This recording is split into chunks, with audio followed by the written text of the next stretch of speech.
You don't think much of me, do you, Jade? Although you've never really given me a chance.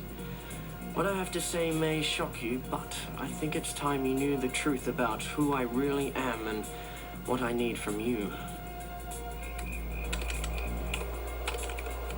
Come on, Dad, what happens next? This money came from luck, right? So win-lose will draw no hard feelings. But I need an advisor I could trust. Won't you help me out? You put it like that, how can I say no? Nice one. Look, all I want to do is make things easier for Luke. Danny, I know what you're like. You can't keep a secret for 5 seconds. You know what's going to happen if those sorts of rumours start? What? Luke's leaving Erinsborough. He told me. And if he leaves and ends up stuck in some room by himself with no one to help him, it'll be your fault. What gives you a right to talk to me like that? All I'm trying to do is help. I don't deserve this. Danny, just cut the righteous act, okay? My priority now is to make sure that Luke gets things the way he wants them, and if that means hurting your delicate feelings, then too bad. Right, my delicate feelings. You know, I find out that one of my best friends has got cancer, and here you are acting as if that means nothing more to me than a bit of hot gossip, and I'm not supposed to be teed off. What do you know about me anyway? You know, you've only been back in the country for 2 minutes. I've been back long enough to see you are exactly the same person you always were. You never gave a damn about anybody else but yourself, Danny, and you still don't. I mean, I'm sure that you feel sorry for Luke, but you can have no idea what he's going through. Oh, right, and you do? Hey, what's all the yelling? Look, Luke, I'm sorry. I know that you've got cancer. I didn't say anything. I just figured it out. And whatever some people might think, you don't have to worry about me telling anybody. And if there's anything I can do... The only thing I want people to do is respect my privacy. Seems there's precious little hope of that anymore. Luke... Leave him. I think you've done enough damage, don't you? Oh, it's a bit way out for me. Angie, I've got some bad news. Bad news? What bad news? I think you better sit down. Oh, this doesn't sound good. Oh, my goodness. Okay. Just tell me what happened. The money you gave me to invest, I lost it. Oh, is that all? Look, don't worry, the cheque was cross-marked, not negotiable. No good to anybody. I'll get it stopped at the bank. No, I mean, I invested it, and I lost it. How could you? We only talked an hour ago. Well, I invested it into a little cement company that a friend of mine told me about. And I heard on the radio that they've been using faulty cement. Stocks have crashed. Crashed? We lost the whole 5,000. What? 5 grand? And it's gone. Good one, Mum.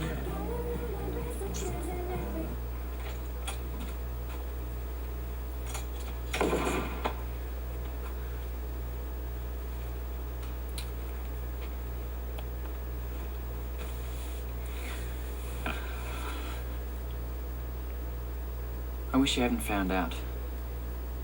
I really didn't want anyone to know about this.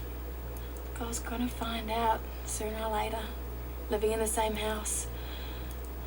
At least now you don't have to keep up a brave front. It's not about keeping up a brave front. It's simply about being nobody else's business. Yeah, but maybe talking to someone will help you through it. That's what Carl said. And then Debbie, and now you. Do you want to know the honest truth? I don't feel close enough to anyone around here to talk to them about some of the things I'm going through. Thanks a lot.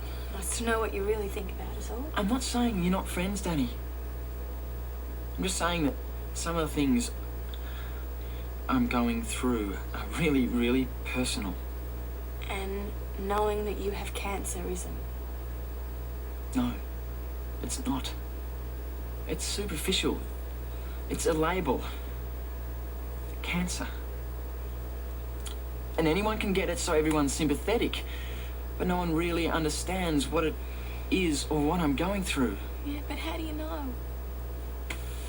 All right.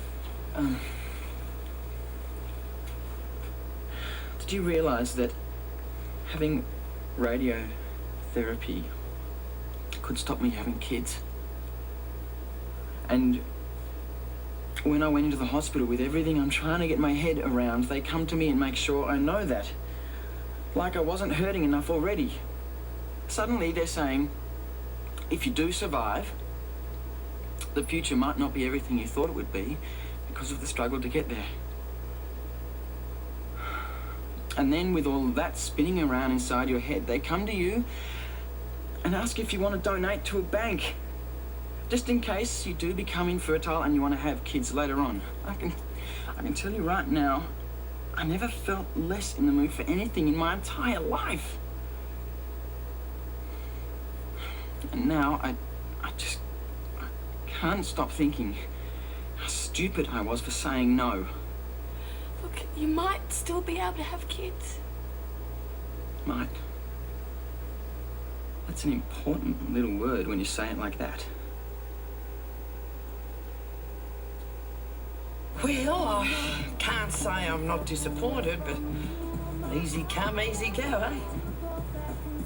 Thought you might be upset. No, love. I wouldn't have invested if I couldn't afford to lose it. Actually, I was joking about the cement. I thought so. You were just testing to see if I was really prepared to lose the money, right? Something like that. I want to get things sorted out for you as quickly as I can because I've got some other things I have to get on with as well. But you come first. Now, I suggest you allow me to invest in a little company called Digit Mining. I can get you 10,000 $1 shares. But I only gave you 5,000. That's all right. The shares are only worth 50 cents. But you said dollar shares. That's the price they were at listing. But the company's had a bit of bad luck and now they're only 50 cents. But a friend of mine thinks they're due for a change of luck. Yeah? Well, let's hope he's right, eh? Well, there's no point, if you're interested in a quick killing, to invest in stock that's already trading well. No. And I did say I was set to try something risky. I trust your judgment. I know my money's in good hands. Oh, not that I'd be upset if it didn't go right, mind you. Well, mate, make us a killing. Jade wandered aimlessly through the dark streets. The aching news of David's death continued to ring in her ears. Not with yesterday's stuff. At last, her father, Alfonso, came upon her sitting alone at a table outside a small suburban cafe. How could you even suggest that I marry him? I know we need money, but don't you want me to be happy? Of course. Well, I could never be happy with that man. Never. Speak of the devil. Jade and Alfonso, how are you both?